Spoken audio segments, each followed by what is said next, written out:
What's up, everybody? Welcome back to the Gamer Dad-bod Cast, episode 2, with your hosts, AltimateAngelo and ShloobGoob, Yo, that guy. it's me. I am a being of corporeal form.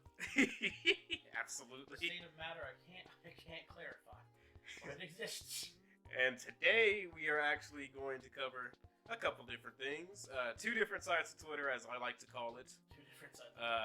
You have an absolute angel of a being at work and an absolute dickhead. So Okay, so we'll start with I guess the worst of the two. So I don't know much about Neil as a person. I know that he is the head writer for Naughty Dog. yes, sir. He's directed I think Uncharted and The Last of Us, or is that my facts may be out. But No, I'm pretty sure he directed The Last of Us Part 2. is it just part 2 or did he do part 1 as well?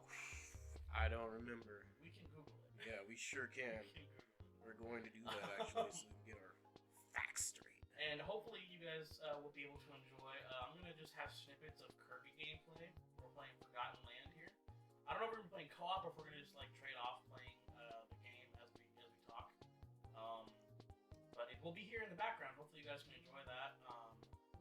And the last time I had the image, that'll be like at the beginning and the end of the podcast, so you at least can know, find links and host and all that, blah blah blah. Stuff you don't really care about. But anyway, so Neil Druckmann, I don't personally align with the man politically, I guess, because he seems like he has some really out there spicy takes sometimes. Yeah.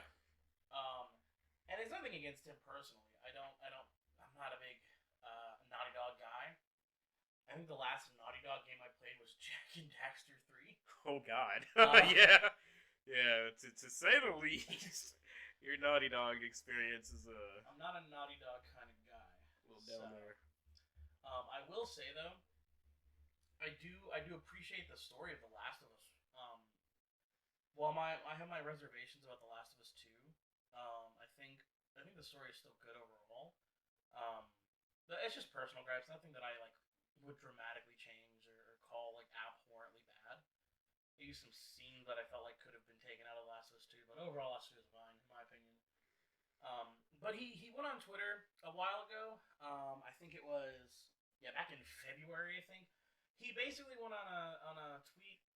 And this is something I personally kind of disagree with, and I have it here on the tablet for us. Yeah, what's up with it? I'll read it for you.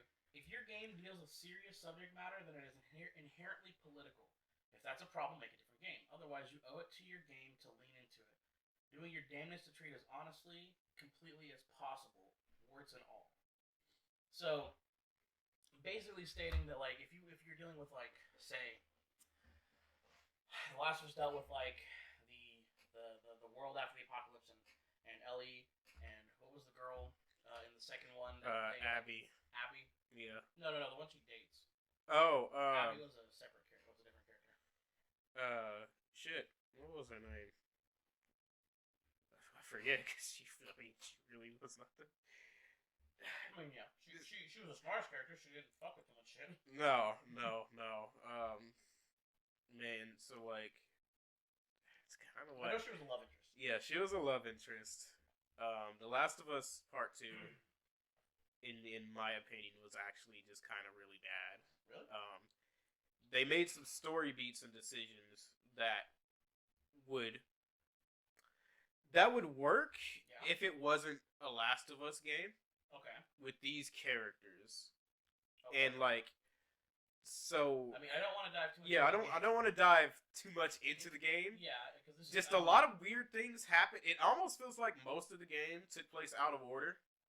So as well. that's something I can agree on. But like I said, I don't want to focus too much on the Yeah. Last of Us 2 itself because this is specifically the tweet I want to. Yeah, no, and you know what? Yeah. Yeah, this is a sorry. This is a mighty pretentious tweet, if you're It asking is. me. No, that's my biggest Because- issue with Druckmann is that he's super pretentious about everything he does. Yeah, and this is a mighty stupid take He thinks because he's there have fucking been God.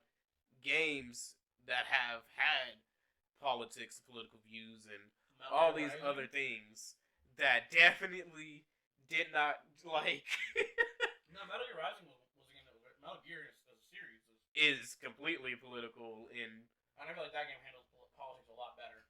It does, because it handles politics in.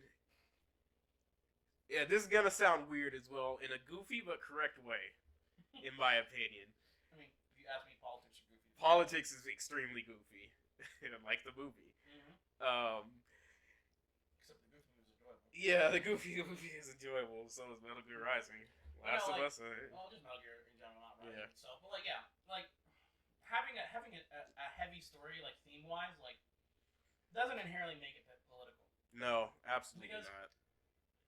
Stating that you need to lean into the politics of a specific thing, it just comes off as like, well, how am I trying to say this? Like, you can have topics that have been discussed in political discourse without making it political. Pretty much. And it's hard to do that in our current social climate because everybody wants to be political about everything. Like, in my opinion, politics are cults. They're very dogmatic. It's very much you're either with me or against me. Yeah. And it's ridiculous. Yeah, I mean, they definitely. I mean, everything has their extremist angles and those people that take it way too fucking far. Mm-hmm. And right there, that in my opinion is an example of an extremist angle. Almost like he's kind of trying to be a what's the word? It's those activist. No, not even an activist, because like. And perfectionist isn't the word either. But it is those type of people that believe everything they say, everything they do is like the way idealist? It should be. I don't even know if idealist is right either. No, it's certainly not philosophist. But like, it's like I said, that tweet comes off extremely pretentious and it is extremely wrong on almost all accounts. I mean, if we want to talk about some games that have heavy themes but don't get political about it, game that's in the background right now, fucking Kirby. Yeah. Right? Kirby deals with very heavy themes, especially in the late game. Yeah. The concept of soul, body, fucking life, death, chaos, order, fucking like it gets deep, but it's not political because it's a kid's game. Mario can have a deep story. Zelda has had deep stories, and they aren't political in nature. Yeah. More other game Halo has very deep, like very heavy theme story, but I don't feel like it's too political. I mean, it's literally a story about us fighting fucking monsters from space, and you have a dude who's a super soldier. And you know what? I feel like where he's getting the wrong idea is he's trying to. I low-key feel like he's trying to state that the only way to do things politically correctly in a work of fiction is to make it as real to the ground and all this type of stuff rooted in reality as possible. And it's like, you don't need to do that. I read it differently. I read it as him saying, like, to tell a deeper story, you have to lean into the politics of it, or else the story has no merit. It has no purpose. That's what that reads to me. He's saying if you don't talk about the political side of the story, you don't have any reason to tell that story. Otherwise, your game is just like a for fun game, like a multiplayer or something like that, where you're not particularly telling anything meaningful. He's essentially like how Racing is essentially equating politics to meaning. Without meaning, there's no reason to make it. I can kind of see where you're going with, but like I said, it's just kind of his phrasing as it as well. He's like, he's more putting it on the lines of, if you're even going to have politics in your game, you need to dive deep balls into that shit and make that the main focus. Like, it needs to be shoved down the throat of everybody who touches the controller. And it's like, no, that's certainly stupid. The next stage, my guy. Sure. I think we'll just trade off. Okay. But no, that is. It definitely comes off as definitely an example of an extremist and kind of pretentious view. Yeah. Specifically because he paid off the Game Awards to give his game all the rewards and all that stuff. We're not going to talk about that. We're not going to talk about that. That is allegedly. We're not making solid claims about anybody paying off. Fuck that. Yeah, no, that motherfucker guy. He spent the bank on that bitch, bro. That is a good way to get us sued. Whatever. Good on that. It's like people who said that FromSoft paid off the Game Awards because God awarded Oh no, no. Here's the difference between what happened. The Game of the Year where Last of Us 2 was involved and God of War and Elden Ring was involved. Elden Ring or God of War did not absolutely come into that show and fucking sweep. Yeah. Like, bro, it was a meme. Like, that's how hard The Last of Us 2 undeservingly sweeped the Game Awards that year. Like, everybody was, like, every 5 minutes, The Last of Us Part 2. The Last of Us Part 2. The award goes to The Last of Us Part 2. Last of Us Part 2 would have won the candy selling award if it was there. Alright? Like, I promise you. Okay. Something happened there. Okay. I'm not... No, actually, I'm going to say, I can neither confirm nor deny the statements made here today. We are not assuming or alleging anything. I am. Fuck them. Alright. Second episode's the last one we got, guys. Yeah. See y'all in our new podcast. We'll see everybody in the court with Neil Druckmann. The new Gamer Dad podcast.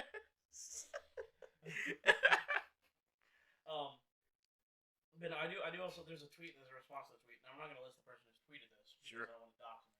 Gotcha. Or, send hate their way. Yeah. Because they don't deserve it. I mean, they're just a person giving their opinion. You can't give your opinion. It's 2023. Heaven forbid you have a thought that may not align with other people in your area. Are you insane, fuckboy? Anyway. Oh, and he says, gamers, in quotation marks, gamers, only think it's political when it's something they don't agree with. They only care about the historical accuracy when the inaccuracies don't line up with their worldview. Ignore these types of people. So, my question to that is, what does that have to do with The Last of Us? What does that have to do with any of Druckmann's works? Well, because as I'm aware, he hasn't done anything with a World War II setting. He's done mainly, modern day to apocalypse scenario stories, correct?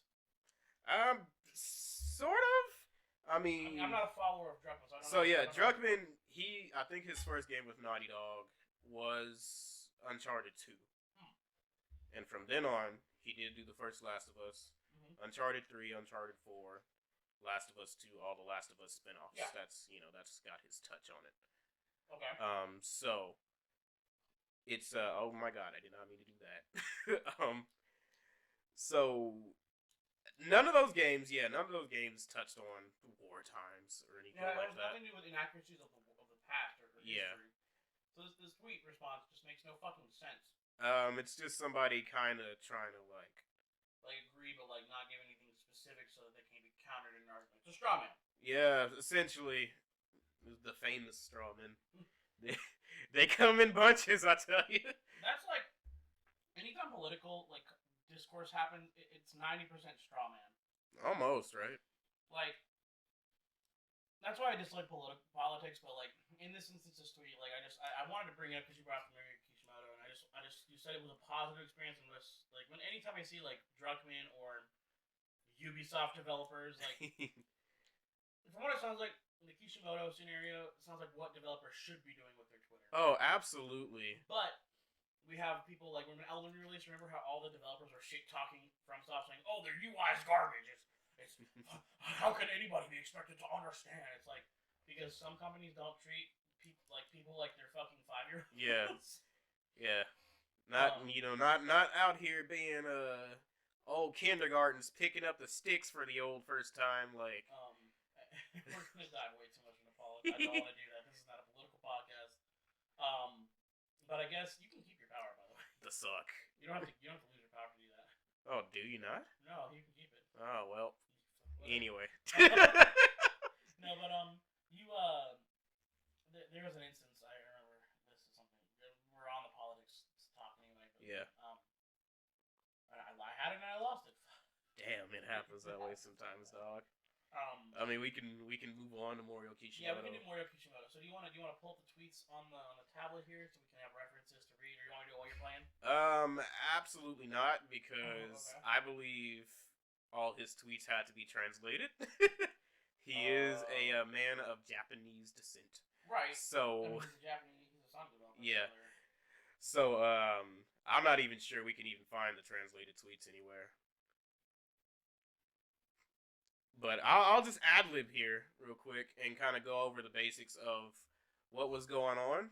So, about a couple months after the release of Sonic Frontiers, the latest and greatest of the Sonic series. I mean, the fucking soundtrack. I've yet to play it. Absolute banger. Ain't it criminal that soundtrack didn't even get nominated at the Game Awards? Sonic Frontiers lost to Genshin Impact. Highway robbery. But anyway, Sonic Frontiers released a roadmap for the game. What they're gonna do DLC wise, what they have planned for the future, and all that good jazz. Yeah. Shortly after that, he went onto Twitter and was like, "Yo, I'm here to answer some questions.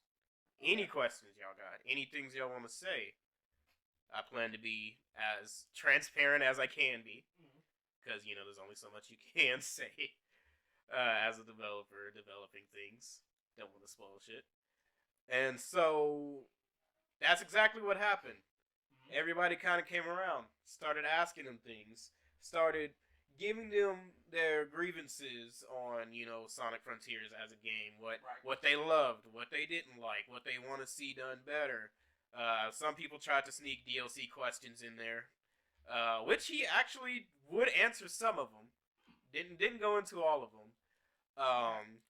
But in all, is taking criticisms, taking ideas, answering questions about the future of Sonic, even in terms of what characters he would like to appear in future games. He actually vaguely spoiled, funny enough now that I'm looking back at it, the April Fool's game without spoiling the April Fool's game. Sonic the Hedgehog? Yes. Long story short, somebody asked him what next project is gonna come out of Sonic Team and all that stuff. He did give the long way around and saying it was gonna be a 2D game, which a lot of people thought oh shit, full-fledged 2D, back to the roots type of game. No, I think he might have just been hinting at the April Fool's game that nobody knew was coming. Give this man the suck. Not that the suck. I did not want to suck that. You sucked too loud. You sucked too late. Oh man, I hate when that happens. Ever wake up at 3 a.m. and get the late suck? Oh, I hate the late suck. Unless it's the late suck on water. Yeah. Yeah. 3 a.m. water? Fantastic. You want some water? I would love some water. Okay, some real quick. Anyway. Yeah, I'll keep going. So, with that being said, all the interactions, even negative interactions, criticisms on the game, wholesome, completely wholesome, honest. He was answering what they would want and would like to see in the game, because he admits that the next 3D Sonic game, he wants to take his time with it, just like they did Frontiers, which all power to you, please do. Yeah. Because Frontiers turned out amazing. I want to play it. I just don't have the money to purchase it right now. But the chance that I get to, I mean, if you want to, you can come over here. We can play together. Oh yeah. Yeah, no, I absolutely will if you're interested. Oh yeah, I'm definitely down because I want to play that game. I just don't have the money. Yeah. Absolute banger of a game. Oh my god, the soundtrack alone makes undefeatable. Oh my god. My personal favorite is Breakthrough It All, the second one. That's actually my favorite fight in the game, by the way. The Wyvern. I think my favorite goes like this. It's undefeatable, find your flame, break through it all, and I'm here. Yeah. That's about the same, except for I would put Find Your Flame in second, Undefeatable third, and I'm Here last, with Breakthrough It All at first. But yeah, no, 600% transparency with questions. Kindness, people expressing, any ideas. Yeah. Some people would actually tweet it straight up ideas to implement new moves into the game. Yeah. He was like, you know what, that's a good idea. We might see if we can put that in one of the updates. Yeah. Because right now update 1 is out, right? Okay. It was a jukebox that they put in the game. It was a photo mode. Oh, you gotta get the cone. Oh, you're right, cracks. It was a jukebox. It was a photo mode. And it was a challenge run. They got 2 challenges runs with cyberspace and a challenge run with a kind of like a DMC Dante Must Die tower type of thing.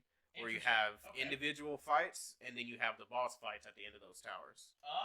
Okay. Yeah, and that gave us a way to replay the boss fights, because there wasn't a way unless you made a save beforehand to go back to. Anyway, it was definitely a fantastic update in my opinion. But yeah, people would ask him questions about development. Yeah. What do they want to put in the game with the future of the updates? Right. He went as far as to say, like, by update 3, yeah, he wants Sonic Frontiers to be almost a completely different game. Interesting. Okay. They want to implement so much stuff mechanical wise. They want to fix a lot of bugs. They want to introduce new things into these updates. Okay. All these things that sound amazing. You can just walk with your power. Yeah, Okay. I forgot. All in all, like, just a really wholesome interaction, solid thread, takes criticism without lashing out at people or thinking that he's, all right and did everything right. Like he's just the best. Set a positive image onto the future of not only Frontiers as a game, but Sonic as a whole. That's like, it was just amazing. It was one of the most amazing things I've seen on Twitter. Like, complete 100 transparency on what he can be. It was amazing. That is the interaction. That is how developers should use Twitter, in my opinion. I think that's very indicative of just Sonic in general. Yeah. Like, Sega as a company, while they still aren't making games that I think they should make, like, give us a new Channel 5. Yeah, Channel 5 for Jet Set Radio, all that stuff. Jet Set Radio would be a cool one, although we're getting Cyberpunk Bomb, or Cyberbomb Punk Rush, whatever the fuck. Something like that, yeah. Cyberpunk something Rush. I know that. Yeah. And it's made by the dudes who made originally the my brain. Fuck.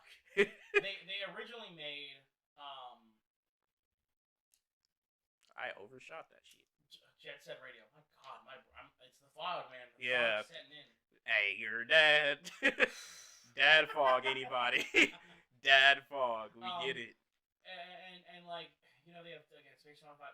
They do we needed Puyo Puyo. We haven't had a big Puyo Puyo since 3DS, I think. Besides the Tetris Puyo Puyo. Yeah. Like a standalone Puyo Puyo, we haven't had. Monkey Ball, a new Monkey Ball, not a re-release, because I think the last ones have been re-releases. I think we are getting a new Samba de Amigo, which is was crazy, right? Yeah. They dropped that in the direct. Yeah. Like a 2024 Samba de Amigo? You guys are nuts. And just some other stuff that a New Nights into Dreams. Imagine that. Yeah. Imagine the failure of Balan Wonderworld, and Sega Team's like, here's Nights into Dreams, and it's the best fucking thing ever. But by the way, didn't they fumble that title, Balan Wonderworld? Oh, it's fucking dog awful. Oh man. It's like all the face buttons are the same, but jump. The only thing that changes your costumes are like they work on Mario rules, so like if you get hit once you lose the costume. It's like it's so fucking bad. Why didn't you MFers name it Balan Wonderland like that? Because anyway. what's his name? The dude who stole or did insider trading with the stock market. Oh, we're not gonna talk about it. Takeshi Tezuka. Yeah, something. Fucking. Hey, bro. He's the one that made Knights and Sonic, and he just makes up shit sometimes. Bro, he was wildin'. Anyway. Oh, I will say, fucking Balan Wonderworld, the best fucking dance sequences. Fucking up Farmer 10. Farmer 10, let's go. But no, that sounds awesome. I really appreciate developers who make a point to take fan initiative and criticism. Because I mean, here's the thing: it's like fans and players.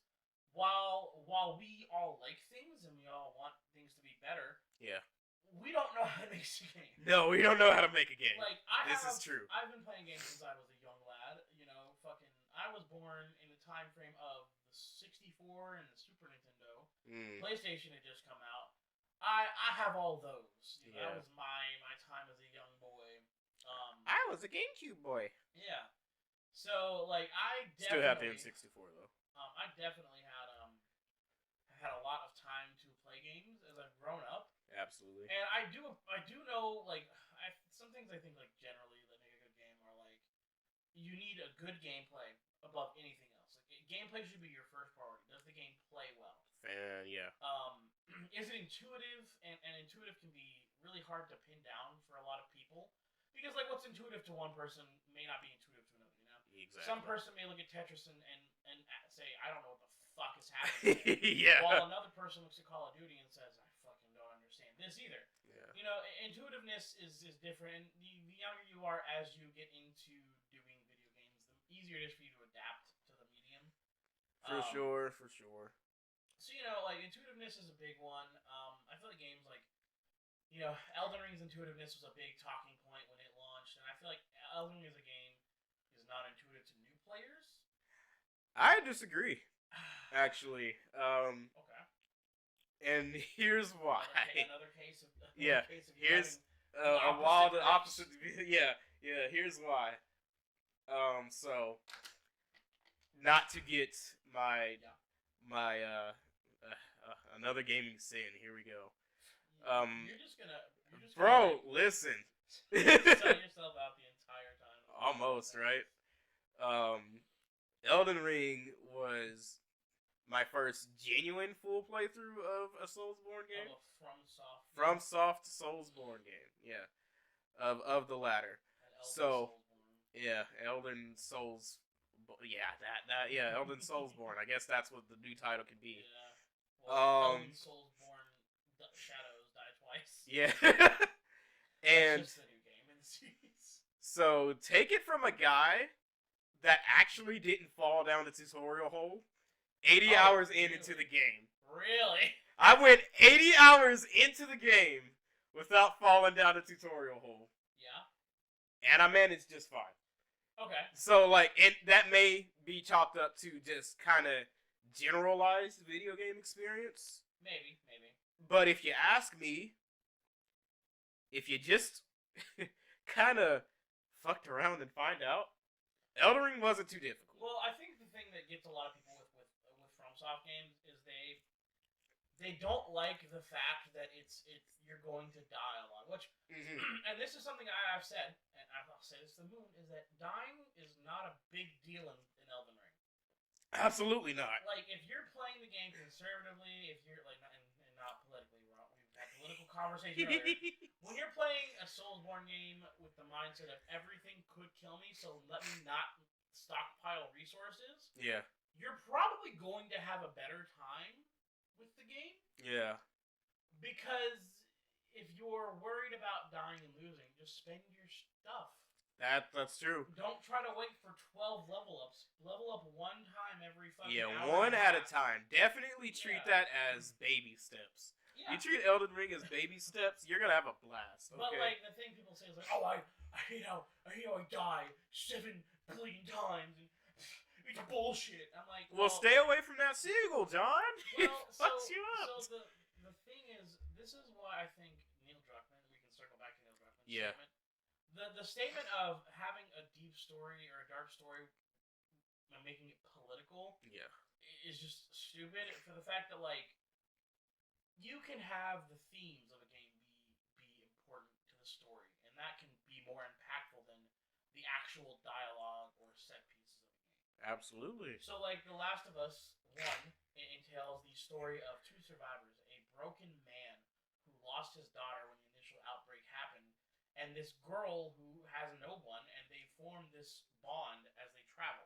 Both of them are hurt and broken people that eventually come to trust each other, and they form a new bond with each other that, you know, kind of helps replace the ones that they had from a long ago. Yeah.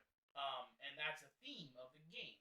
And in Elden Ring and a lot of Soulsborne games rely on the theme of the world is harsh and unforgiving, and the only thing that will see you through it is your determination to face the challenges head on. And if you aren't willing to do that, then you're just going to lose. Yeah, you're going to suffer for it. So, and I think, I can do a thing here. Okay, I thought I had to climb up. What happened? But yeah, and that's the theme of the game. And I feel like that's important, especially when you're playing a game, is you got to look at the themes and how that relates to gameplay, because that can help you understand mechanics too. And a good developer should rely on that ability to convey mechanics in a meaningful way that is related to the themes of the game. Absolutely. I mean, fucking Mario's theme is he's a red man that eats a mushroom, goes jump wahoo. And saves the princess. Yeah, saving a princess. Saving a princess. Bowser's a big mean boy. So long, gay Bowser. That's not in the game anymore. They took it out in the remake. Ah. The Japanese version, they have the... He says, bye-bye. Yeah. I'm like, no, come on. Cowards. Anyway. So long, gay Bowser, please. But yeah, no, I absolutely agree with If you. anything, it's anti-gay to take out gay Bowser. Yeah. Because Bowser could be the best gay icon in gaming. Absolutely. Honestly, I would love it if they had a story where Bowser was gay. I'm not gonna take it that far. Why not? That is. Look, man, I'm all for it. Let's go. You know, look. Give me gay characters that aren't bad. Yeah. Well, like there's my thing though. Give me gay characters where their qualities isn't just being gay. Yeah. Their whole character isn't I'm gay. Yeah. Give me that shit. That's why. My favorite gay couple in gaming is Hammerlock and Wainwright from Borderlands 3. Explain. So their relationship is literally like they're just dudes. Yeah. Like you wouldn't tell they're gay initially, but they are gay and they love each other and that's their whole character. They're not their characters aren't I'm gay man 1, I'm gay man 2. They're characters that are individuals. Fleshed they out. Just happen to love each other. Yeah. Because that's. Hey, guess what? That's a character. Yeah, heaven forbid you want these people to be people. And Multiple qualities. Not just a know. Label. Yeah, not just. let me be this one thing forever and never do anything else. I love it because their relationship is so good. Yeah. Like they're like they have fear. They worry about how they're impacting the other person. It's a good wholesome concept for a relationship. I love it. Yeah. And that's what we call fantastic characterization. Yeah. There we go. Back to what we were fucking talking about. We were talking about Sonic, by the way. Sonic's gay confirmed. Does Bruno Mars is gay? Right? Yeah. But anyway, does Bruno Mars is gay? Yeah, does gay Bruno Mars is? Roll back around to that though. But no, we're talking about developers and developers and how they use their platforms and basically how developers communicate with gamers nowadays. And I get it. Gamers, we suck. We fucking suck. Oh yeah, the hardest of dicks. I can tell you the amount of times I've seen some dude threaten death threats over nothing. Over a blade of grass being blue. Yeah. When it should have been red or something. How could you fucking do this? You're paid by insert high quality developer here. Yeah. You have billions of dollars to make this game. How could you be so fucking incompetent? It's like nobody fucking wants you to be in existence because you're worthless. Yeah. Yeah, we definitely as a demographic, gamers, we have made ourselves bad people. We suffer from the loud minority. I mean, every demographic suffers from the loud minority. Always ruins it for everybody. Absolutely. But that is also not to say, like I said, I liked especially what Kishimoto was doing because you could tell that he was genuinely also kind of taking notes. Yeah.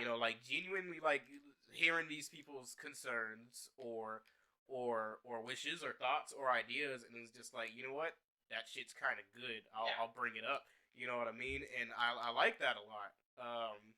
Because again, you cannot make everybody happy. No. Never. Not in no situation, shape, or form. I wanted to knock you off. In no situation, shape, or form can you make everybody happy. However, to recognize that some people can give genuine advice, can give genuine criticism. Not everybody's out to get you. Yeah, and not explode, but accept what is being said. That's valuable in this market. I feel like you do that, you're just bound for success at that point. Yeah, because it shows that you actually care about the people who purchase your product. And there's a very large lack of that in every market. Pretty much, yeah. Like you tell somebody that, oh, I don't appreciate X thing you did with this product, and they look at you like, fuck, you're stupid, you're a fucking idiot.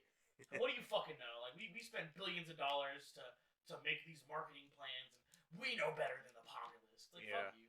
Yeah, no. So, I mean, to wrap it up a little bit more, absolutely hats off to Morito Kishimoto and Sonic Team. Giving a voice to people who play your games is good because, while you might not always use all of it, just letting people get the experience of saying, hey, I will at least bring it up. Yeah. It makes people hopeful for the product they're putting their time and effort and money into. Yeah, and again, in the vein of Sonic Frontiers, is definitely a product that didn't come out perfect because they were trying something new, but by God, do they have a recipe for something stupid. Like I said, the game looks fantastic every time I see it. I promise you, the next 3D Sonic game that he calls it the third generation of Sonic games, Sonic Frontiers is going to be pretty wild. Awesome, in my opinion. I'm glad to hear that. Yeah. So I think that's a good stopping point. I think we went on a few tangents. But, a little bit. I do want to bring up our next one, and you haven't heard about this apparently. It's a game coming out that I've seen before, and we just got more info on it. Called Unrecorded. It's a body cam first-person shooting game where you play as a tactical operations officer, and you go into places with body cam. So your viewpoint is the body cam. It's not FPS. It's not from the eyes. It's from the body cam. From the body cam. Interesting. And the thing that people are getting really hyped about is the fact that it looks very realistic in terms of presentation, graphics, and stuff like that. Really? Like, some people are kind of amazed that it isn't real body cam footage and that it's an actual game. And I'll play the trailer here for you just so you can get the context of it. Yeah.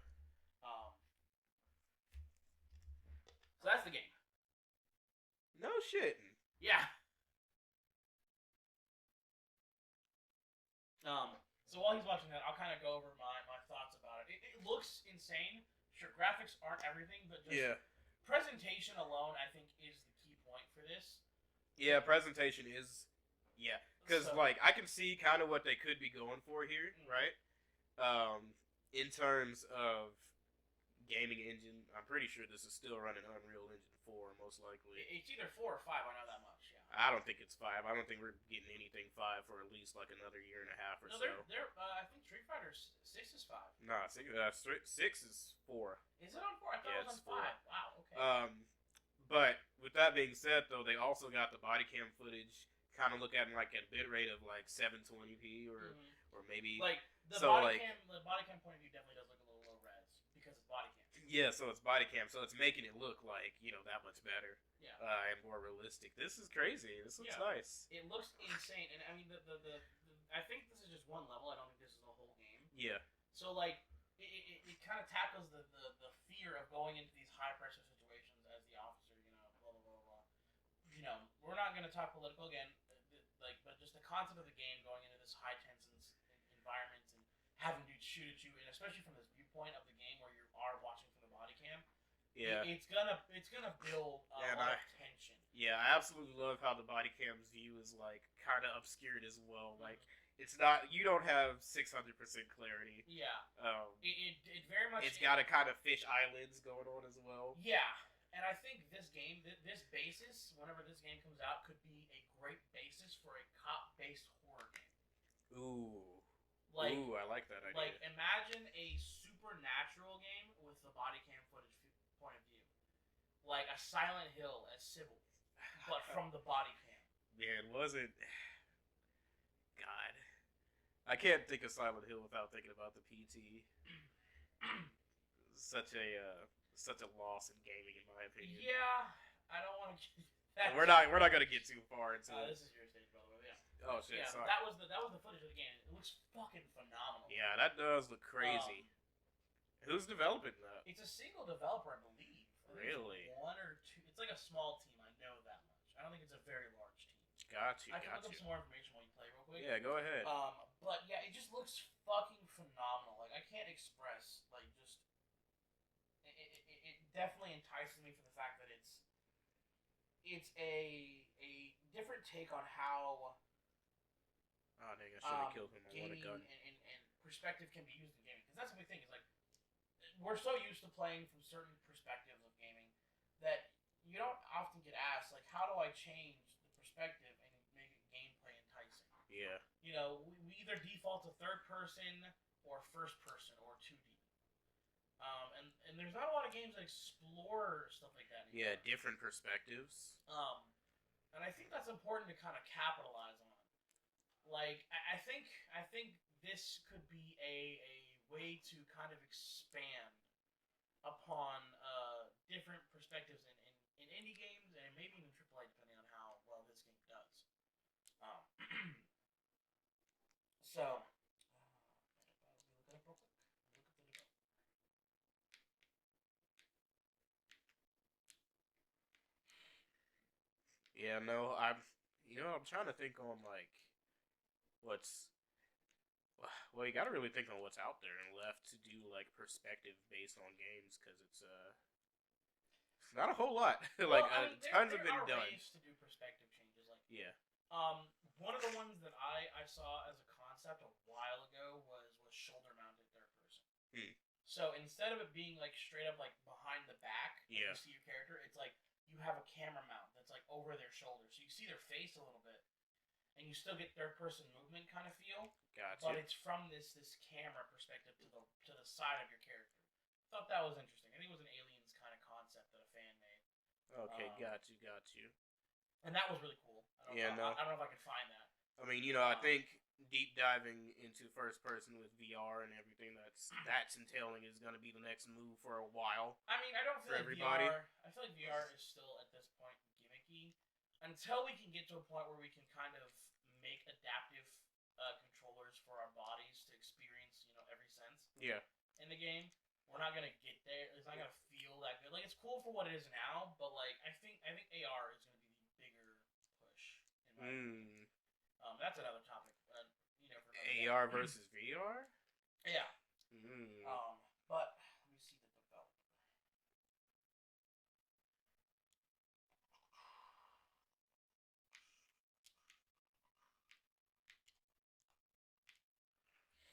With that being said, though. Yeah. So it sounds like it is a team, and they are using Unreal Engine 5. They are. Yeah. Okay. See, I thought they could have gotten away with using Unreal Engine 4 because of like the quality they want to initially emulate. But the fact that they are going balls deep and doing Unreal 5. It is a French indie game development studio. Gotcha. It doesn't tell me how many people are in the team, but it's obviously a very small team. I don't think it's a big team. No, probably not a big team at all. But for what they've accomplished, it looks phenomenal. Yeah, that looks crazy. That's one of the most insane games I've seen in a while. I think a game you probably haven't heard of it. Cry of Fear. That sounds familiar. It's an old Half-Life 1 mod. Markiplier, fucking all the horror YouTubers played it at one point. It's a very good mod. It's essentially a full game, and it's a horror game. Gotcha. Its quality is really big, really good. But a game like that would be phenomenal in that perspective, and I think this is gonna catch a lot of eyes, especially from bigger developers, and I think we're gonna see Crash Bandicoot more. Yeah. In this. So I mean, I really, as of it's only a kind of a teaser right now, we can't really speak more on it. That I'd like to. But I think for sure when more comes out, we can talk about it again. Yeah, absolutely. That sounds great. I'm definitely gonna try to do a playthrough of it when it comes out. So they have a release date, or is this just teaser? This is purely. This is like the newest footage we've got from the game. Got you. There was a teaser a long time ago I saw that was the initial like walk into the building.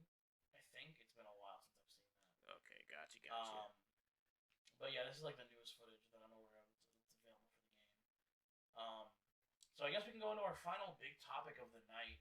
Sure. So if you, and this might be for older people, if you're a Zoomer, I'm sorry, this may not apply to you. Maybe it does. Maybe you're old enough to have nostalgia. Not even old enough. Maybe you just kind of got the experience. I know a lot of people kind of hang on to older consoles, and you've gotten your hands on some of them. So you might. So what did we call this? We kind of called this segment video games. Video games. Yeah, where we've been and how we got here. How we got here. Okay, how we got here. I like. Yeah. So you want to keep this as a running segment where we kind of every podcast we kind of go through the ages and kind of discuss our feelings about Sure. Yeah, that's a great idea. That way, Actually. there's enticement for the next sections and stuff. So this one, we'll cover a few in this one. So because I feel like you don't have a lot of, you don't have a lot of reference to ColecoVision, to the Ataris, and stuff like that. Yeah. Nah. Outside of like me playing a lot of Atari in a barber shop, my mom used to take me to. Oh man! Wow, Yeah. that's interesting. Yeah. He was a friend that went to high school with her, and she used to take us to him to get our haircut occasionally, and he had an Atari. Awesome. Set up in the shop, and me and my brothers would kind of just, while we're waiting our turn, just be playing on his Atari. Awesome. Okay. Yeah, it was great. So definitely, I think Atari, Pong, very, very monumental. It was like one of the first. Yeah, absolutely, games. The monumental game. And there's the crash of ET that kind of set everything in motion for Nintendo to come back and what? You sound like you want to say something about ET. Yeah, no. Okay. I can't. I don't have anything to say about ET that hasn't already been said. You want to go find some of the copies out in the middle of nowhere? Hell yeah, let's go. Let's get some. You know what? They're probably worth money now. Somebody's probably dug up enough to sell. You think so? They probably got a phenomena kind of like price tag on them. Like somebody's like, I want to see how bad it was. Oh boy, are you in for a treat? But I do definitely have like my only experience with Atari is a little like Pong. My mom had a ColecoVision. There was a Teleview, stuff like that. Those are things that are before my time. My time, I was born, 90s. That's when we had the SNES was still big. We had the 64 just coming out. The PlayStation came out 2000. Like we had a lot of stuff going on in this time frame. Yeah, no, the 90s seemed litty titty. But the NES and the SNES, I still play. I mean, we play SNES. Yeah, we play SNES and NES all the time. Like Mario, the original Mario Brothers, Duck Hunt, fucking the original Kirby, fucking so much nostalgia on that. Original Zelda 2. There's so much, and back when I was a kid, I could beat those games like a dumb fucking idiot child.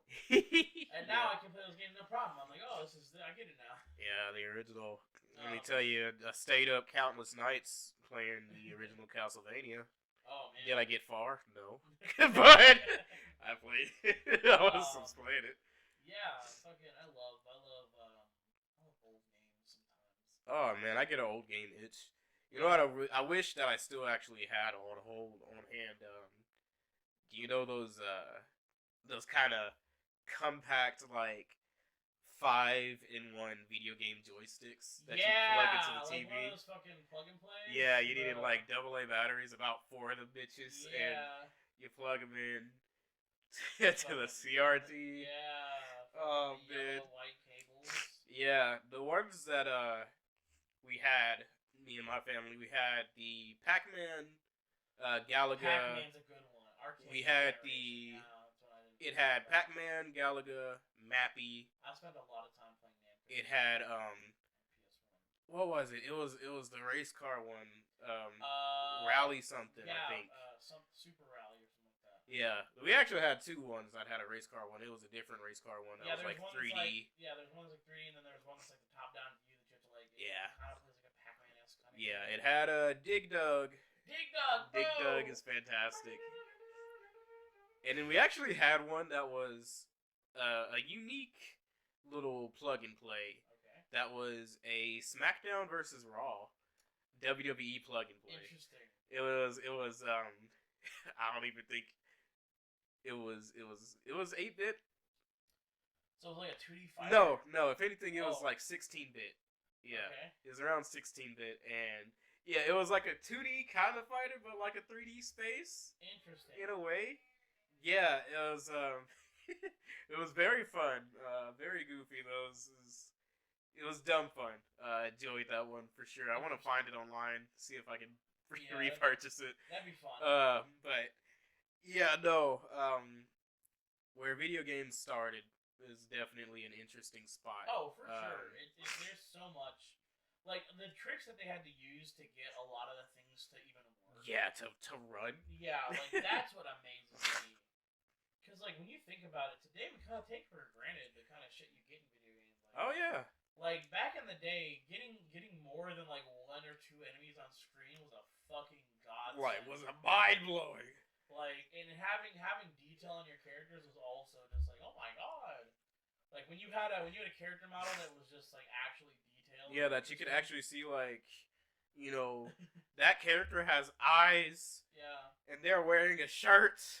Like that blew people's minds. They have feet. It's crazy. Yeah, like you can tell. You know, this stuff was wild, man. And nowadays, like this is, I brought up this segment to this podcast specifically to kind of like bring about the fact that we do need to reflect as gamers. I feel like it's important to reflect on what's. I mean, I feel like with any where we've come. You kind of have to go back and kind of appreciate what came before. Yeah. To really work on what is now. Because like with film, you know, you can't just ignore centuries of histories of filmmaking techniques. Yeah. Because I mean, at the end of the day, these are projects. These are art. You know, to some people, like some people treat games like they are literally like the end all be all like form of interpretation in some cases. Absolutely. And they have that capacity to be very important in terms of presentation and interpretation because they're so intricate. They're like there's no medium like video games, and I feel like that's something that a lot of like traditional media gets caught up in. They're like, oh, you know, you're interacting, so like it's not you're watching a movie, which is my issue with a lot of Naughty Dog and PlayStation properties. Is like a lot of the time it feels like I'm doing nothing but walking, and then I'm in a cutscene. And then a cutscene happens. And then you walk again. Yeah, and then you walk. The cutscene happens. You know, Xbox has done the same shit. Like, Halo, you know, you could argue, and a lot of their IPs, Gears of War, walking, and then shit happens. And nothing is wrong with walking and shit happens, but if that is like about 85% of your game when you advertise it as something else, we have a problem. Yeah, when you boast deep political discourse from this game, and half of it is you walking. I'm sorry, buddy. I don't think it's as deep as you're making it out to be. It wasn't all walking. They went golfing one time. Yo, no, it's not all walking, bro. They at least, you know, they were conversations. They talked. I saw a blade of grass move. A bit to the left. That was entertaining. There was a building that you enter that had 5 zombies in it, and you do things with that. Probably shouldn't. Probably. Yeah, it's too late to go reserve now, right? Yeah. Anti-PlayStation? It's not even anti-PlayStation. That was anti-Neil Druckmann.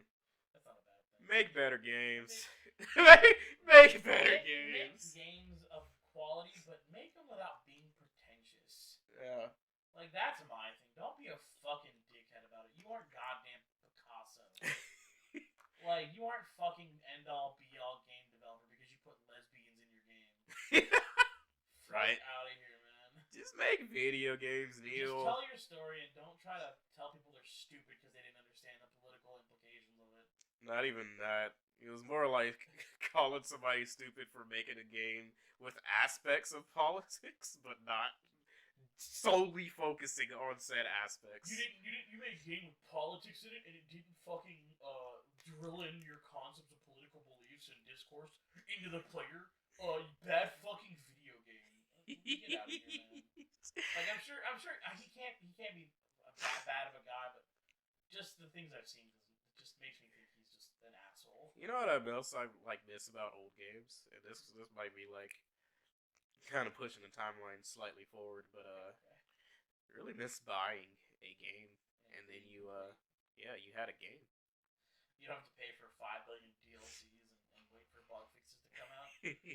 Not even bug fixes, bro. Like bugs don't bother me, if I'm gonna be honest. Like I mean, bugs can't, unless they're like absolutely abhorrent. Like your game save just fucking wipes itself from existence. Yeah, your game saves, wipes itself from existence, or you move left and now you're like out of the screen. Yeah. Like, like as if it's not entirely game breaking, like you know, it'd be what it is because nobody's ever gonna pump out a perfect.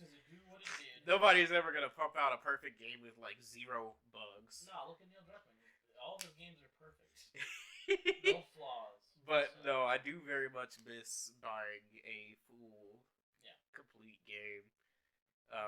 Just paying $60 and having $60 worth of things. Yeah, shout out to Hi-Fi Rush.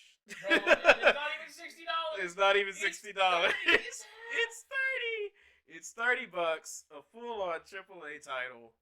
You only have to buy one thing once and get a complete and awesome. And then you had Forspoken. Yeah. Which people are still talking about that game as if it was good. Are they? Yeah.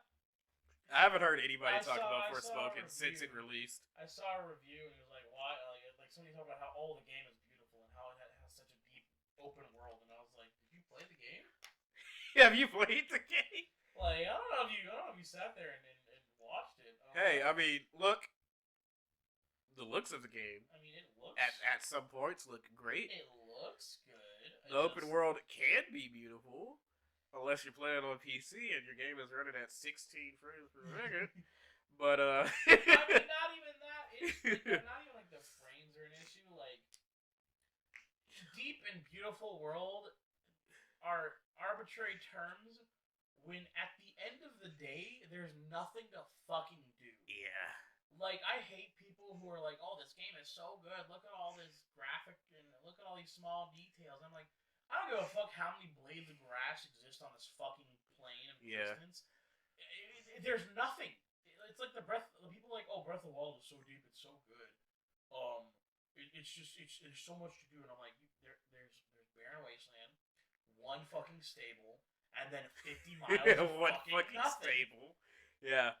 And like, in terms of games like that, don't try to make that the points that you die on. Like, the hill that you die on. Like, okay, because that would be like me saying Shadow of the Colossus, one of my favorite games of all time, has a deep, immersive, and beautiful world. No. The game looks great, especially the remake. Yeah. But that world is literally you, your horse, some lizards. Maybe a bird will fly by and entertain you. About 15 colossi, and then that's it. like that is all. I will never come out here and say that Shadow of the Colossus has the greatest world. Like Elden Ring, you know, people talk about Elden Ring. It also suffers from that, from the fact that, like, realistically. Yeah, Elden Ring. I'll give Elden Ring at least a little bit of grace. It suffers less because most parts of its worlds are at least populated by, you know, an enemy here or there, and the lands between, at least its different worlds as well, usually have like sort of themed enemies. You know, you're gonna find these enemies down here because you're right here. You know what I mean? You're not really gonna find them up out here just cause. Skellyman John and his fucking Crusaders. Yeah, yeah. So like, and I really didn't really. The only time I had a problem with the emptiness of Elden Ring's world is when I was trying to go somewhere, specifically get to this point from point A to B. Yeah. Otherwise, if you're like fresh, brand new, just happened to pop into this world, that shit didn't feel empty at all because you had no idea what was going to crawl up your ass. Yeah, you didn't know what could not be there. So it definitely gives it gives like first playthrough grace. But it also, I feel like the same thing on second playthrough is only when you like actually kind of come across that like, this is kind of empty issue. It's the same thing with Breath of the Wild. The first playthrough of Breath of the Wild is magical. Yeah. It's really good. Like I said in the last podcast, like that's where I feel like Breath of the Wild was at its strongest, when I literally was playing through the first time because I didn't know anything, and everything I came across was so cool. You know? Absolutely. But yeah, I would never go out and tout that this world is big, massive, beautiful thing, and it's like all you do is go one direction. You wander like you wander with nothing to do for like half the game, and then you have like small enemy encounters. Yeah. Granted, Elden Ring had more enemy encounters and more like actual secrets to find in that game. But, there was a lot of nothing. There was tons of nothing, but that's kind of bound to happen, especially if you make a game that big. Yeah. Like even a game such as Grand Theft Auto. Like, once you get to certain areas, GTA 5, there's kind of just a bout of nothing. Oh, no, yeah, for sure. Yeah. Like, so... It's just the nature of open world games. Yeah. Unfortunately. I don't think that problem will ever really get solved. Back to the actual topic, man. We get off topic real bad. Yeah. I do wanna, like, so, we talked about the NES, and I want to talk about the SNES. I feel like the SNES was really a golden age of gaming. Like, in my opinion. You have so many just really good titles. You have Star Fox. You have Donkey Kong Country. You have fucking Ristar. Yeah. The SNES, Genesis Goddamn era. Super Metroid. Fucking, oh my god. Yeah, the Pulse Man? Genesis. Pulse Man? Fucking on Sega Genesis? Game Freak? Oh, man. You had Fucking Sonic Vector 1 Man? and 2. Vector Man? Oh my Vector god. Man. Vector Man is so good. I fucking love Vector Man. I'm only gonna play that. Yeah. Sonic 1, 2, 3, and Knuckles. Fuck, oh my god. There's Yeah. so much in that generation that just Absolutely slaps. still holds up to this day. That's the thing. Yeah. It's not just that it was good then. It's still good now. And that's like. And that's kind of a thing I fear with like games coming out now. Like, yeah. I feel like they are going to depreciate really fucking hard. Oh, and they do. I mean, look Yeah. at games like Call of Duty, yearly releases, Assassin's Creed, like. Yeah. Like you're getting basically the same game with a new skin, and it doesn't hold up as well as you like to. Something. I mean, Call of Duty does actually change it up with like the different developers and how they play, how they build the game up. Core mechanics are there, but like Treyarch is more arcadey, Infinity Ward's more like simulator, and then Sledgehammer is garbage. I almost spit on the mic. Yeah. I mean, don't get me wrong, Sledgehammer, they try, but like when it comes down to like the 3 COD devs, like anything Sledgehammer has made in the past forever has just been mid. Which ones did they make again? They made World War II and Vanguard. Whew. That is Yeah, you see what I mean? Yeah, that's not too good of a resume. But yeah, no, like the like you said, the yearly releases. I feel like even sometimes the addition of paid additional content also depreciates a game. Yeah, because like if the servers ever go off, you lose all that. Yeah, not only do you lose all that, but like and then you have like if a game doesn't get all those DLCs packed into a second release, because if a game doesn't sell well, developers aren't going to do that. yeah. So you lose all of that content. It like to never be seen again. Like fucking And then you got like too much content added to the point where it's like there's no way anybody can ever like afford this shit. Like I don't know if you've taken a look at like as an example, because this is usually a popular example, especially in the FGC. Tekken 7 and all of its DLC. I don't know anything about Tekken 7. You looked on Steam? No. For the price to buy all the DLC. You're looking at like a solid close to 200 mark. Oh my god, no. Dragon Ball Xenoverse? Oh my god. Oh, the game that's been going on for forever? Yeah, they're never releasing Xenoverse 3. No. We're getting Budokai Tenkaichi 4, so I mean... Yeah, thank God. Fucking, the boss that you're fighting next. Yeah, I was just... but... No, I bought Xenoverse 2 again on PC because I have it on Xbox. Yeah? And I rebought it on PC because my mom played my Xbox. Yeah. So, like, I had to buy all the DLCs again. Jesus. And that's, like, off sale, like, at full price, you're looking upwards of, like, $200 at the same, like, for that game. Jesus like, Christ, bro. It's just as bad. It's so bad. And, like, that's the thing, is, like, digital games don't depreciate, you know what I mean? Yeah. Like, a physical game, you know, 5 years down the line, if it's not something that people deem as rare or worth the money, they typically drop in price. Did I just stuck you? Yeah, he's safe. Leave him alone. Fuck you. Fuck you. Like, fuck, Call of Duty Black Ops 2 on Steam is still $60 fucking dollars.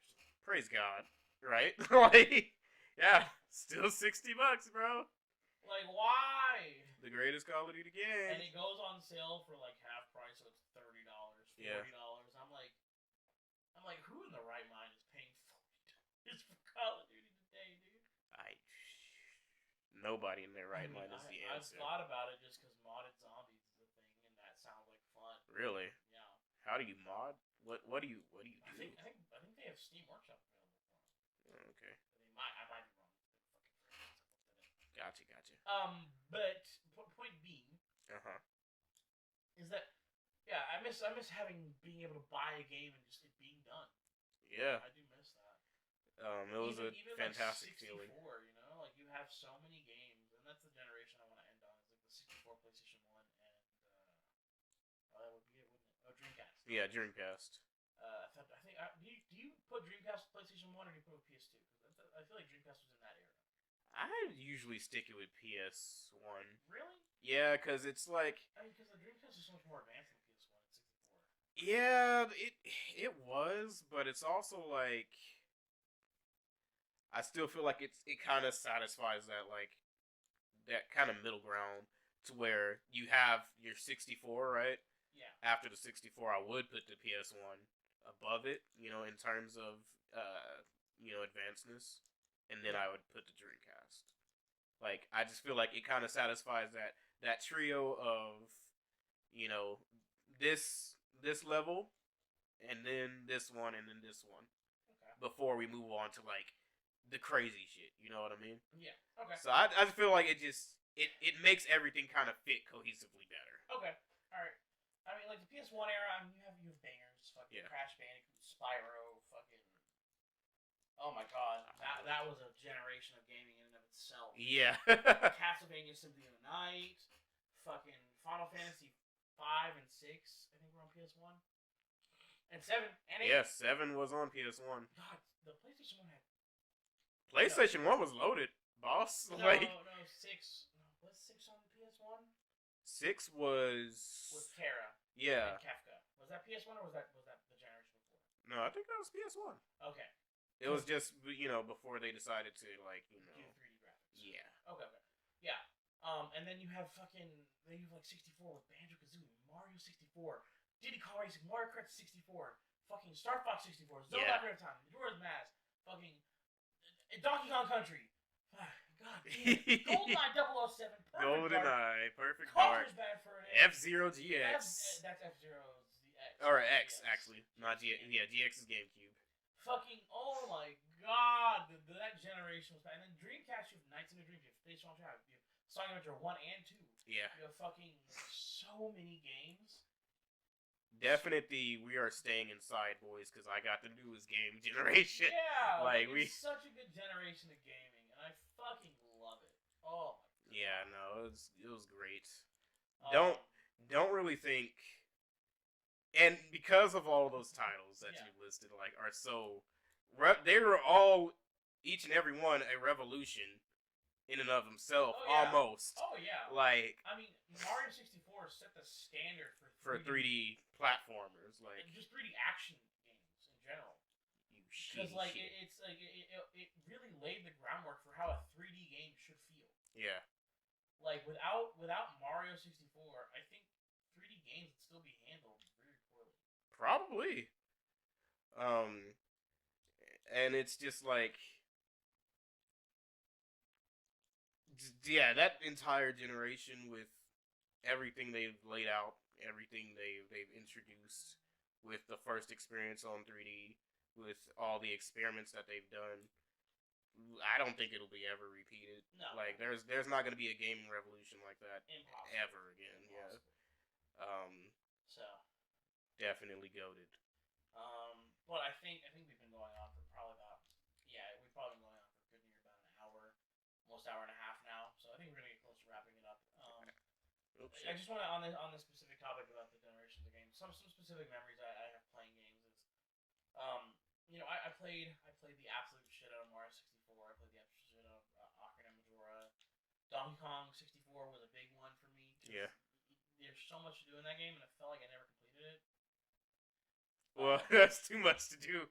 I think that game has upwards of it's 1,000 collectibles or something. Yeah, it's I think it totals out 1,400 collectibles if you count everything together. Yeah.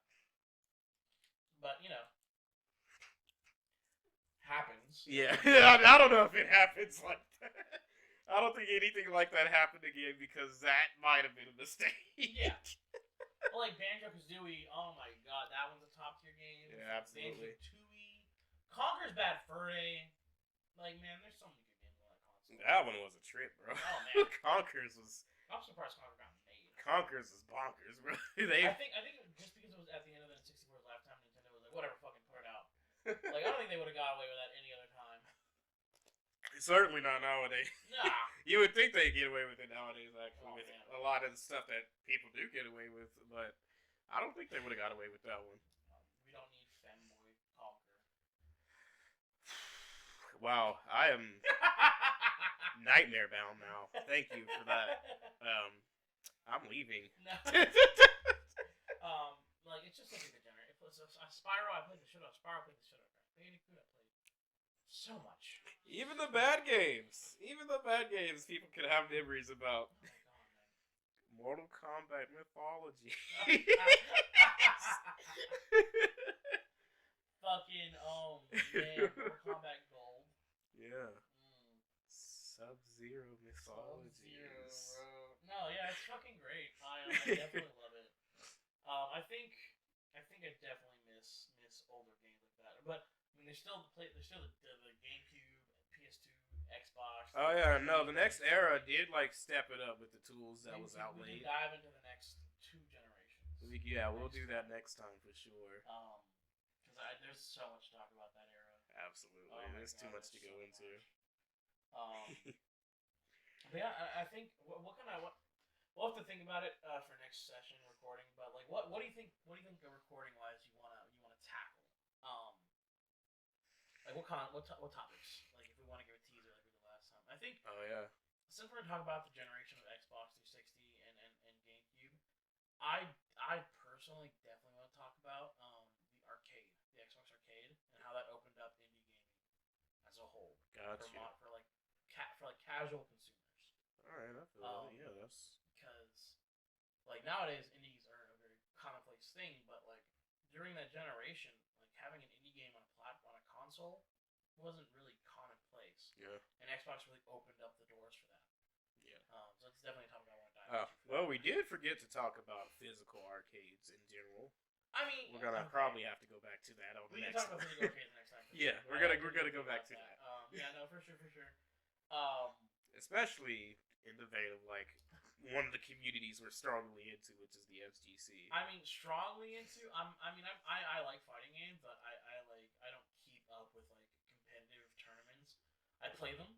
Yeah. But I definitely am casual at playing them. Like our boy. Maybe we can get him on next session because if we're talking about fighting games. Yeah. We can bring him in, Johnny. Best in the universe. Best in the. That is his handle. Best to ever exist. That is his handle. Man is definitely sniffing what he's selling. Our boy Johnny Sins. No. Could you imagine Johnny fucking Sins? Bro, I would love to know Johnny Sins. That'd be great. Oh. What a wonderful person to like have in the back pocket, right? Like. Everybody's favorite lawyer, doctor, fucking. Everyone's favorite scientist. lawyer, doctor, plumber, scientist, astronaut, mechanic. You name it, the Sins got it, bro. Sin incarnate. There should be a render of Johnny Sins as a boss fight. He's just got like he walks up in the straight up bald head white t-shirt form, Yeah. and like behind him are rows, just different alternates. It's like Johnny, the sins of man.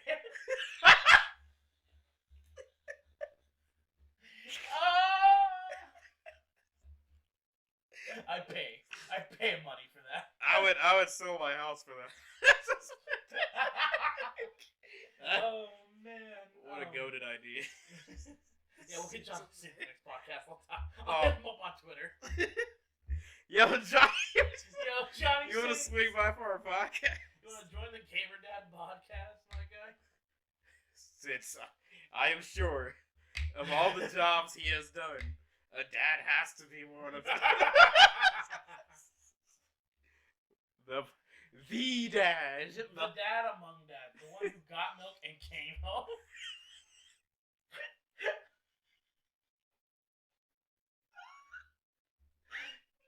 No.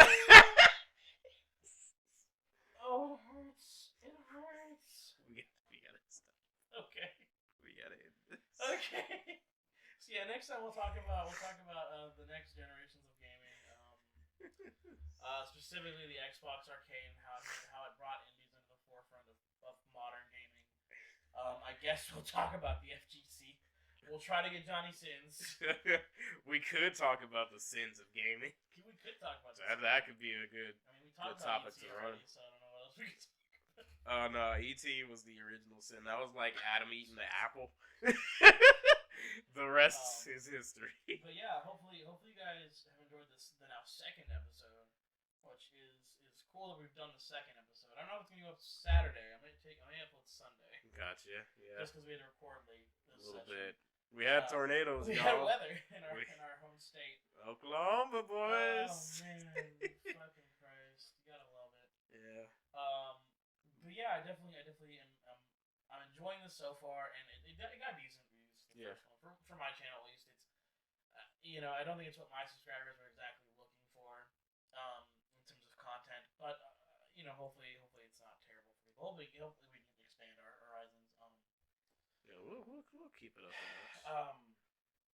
But we talked about our current projects, and I don't want to double cross that from the last episode because we don't have anything new to report. Yeah, so let's just sign it off. I do want to say, hopefully in the next couple of episodes, maybe 2 from now, I'm working on maybe producing some personal music. I'm trying to. I've got a few applications I'm looking to download and try. Yeah. And then artwork. Hopefully we can have some official artwork that is not just cobbled together in my video editing software. And if you guys like it, definitely tell us some ideas for topics for future episodes that you really want us to talk about. We're not strictly locking ourselves to video gaming. While it's something we're both very passionate about, we're both open, I think, to different topics in general. So yeah, we can dive into some different things. Maybe over time we could talk more about maybe traditional media like TV, television, like sitcoms, anime, movies. Because we talked about the Mario movie, but we can go in more depth of our viewpoints and stuff like that. But that I feel like just going forward until we get to a certain grounding, I feel like we can kind of tackle those topics later. But definitely let us know what you guys are interested in. We can definitely talk about whatever. And hopefully we can get some guests to liven it up a little bit from time to time. Yeah. So yeah, I think we're gonna go ahead and we're gonna cut this episode here. Not nearly as chaotic as the first one. I feel like. The first one was definitely chaotic. I feel like we got too far off tangent like last time. I think everything kind of looped back except for the Sid's part. Yeah, Johnny Sins. I mean, I'm gonna ask him on Twitter. I'm gonna do it. And next episode, I'm gonna leave if he responds. I'm gonna put it on screen if he responds. And if he does, if he says yes, I'm doing it. We're doing it. We'll absolutely have Johnny Sins on here. We love you, our boy. I mean, look, he's my favorite plumber, doctor, astronaut, lawyer, scientist. He's like Barbie for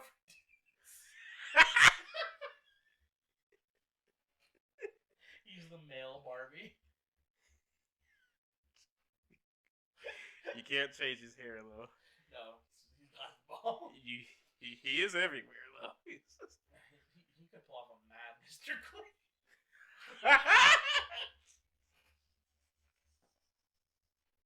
Okay. But no, thank you guys for listening. If you made it to the end of the podcast, I do want to say thank you, especially. Yes, thank you. If you made it to the end, leave a comment down below saying, "Fucking Johnny Sins our boy." Yeah, let's bring Johnny Sins on here. Yeah. He can't ignore all of us. Just type in the comment section, "Johnny Sins our boy." Yeah. And we'll know that you made it to the end here. And if you leave a comment, we'll shout you out at the end of the next podcast. Absolutely, we'll give shout outs. I'm definitely down for that. While we're on pandering mode, if at any point, we get some sponsors, definitely would love that. Johnny Sins, come through, my guy. Sponsored by Johnny Sins. Hey, bro. Okay, we're getting off the rails. Alright, yeah. But no, yeah, for sure, for real though, if you do enjoy it and you made it to the end, leave that below, and we'll call you out next podcast. We definitely will be down for that. And again, leave comments on topics you'd like us to discuss, if you enjoy our content. And yeah, I'm one of your hosts, ShloobGoob. You can find me at YouTube and Twitch.com, twitch.tv, not .com, where I produce gaming content. Currently, I'm still editing out Hi-Fi Rush and Pokemon Violet. And then I think pretty regularly it's going to be Minecraft for the most part until I pick up something that I really want to do a playthrough of. Which I've got a lot of Minecraft stuff backlogged too, so I'll get that out. Maybe Minecraft Legends. I have some buddies of mine who are willing to play that with me, so that could be a playthrough for me. And then on Twitch, I'm trying to stream just in general. I've been playing DMZ on stream. I might play some Ultra Kill. I might just do whatever on stream. I'll be a variety streamer, but that's pretty much what you can expect from me on my content. And then. Yep, absolutely. AltimateAngelo here. Still working on projects to get up and started, Yeah. but very soon is when I want to push out something. Aiming for mid-May. Mid-May, okay. Because trying to get several things actually going at the same time. Okay. But I will say, don't try to have like multiple different playthroughs. Oh, no. If you can't play. not that. Certainly not that. But just different little projects and different things. I just trying to figure it out that I still kind of want to do this way or that way. You can also do like drawing streams. Yeah. Or it's not streams, but drawing content. Yeah. Speed draws. Yeah. My wife has definitely wanted me to do that, actually, in particular. Those are cool. I love seeing that. So, on the way. It's definitely on the way.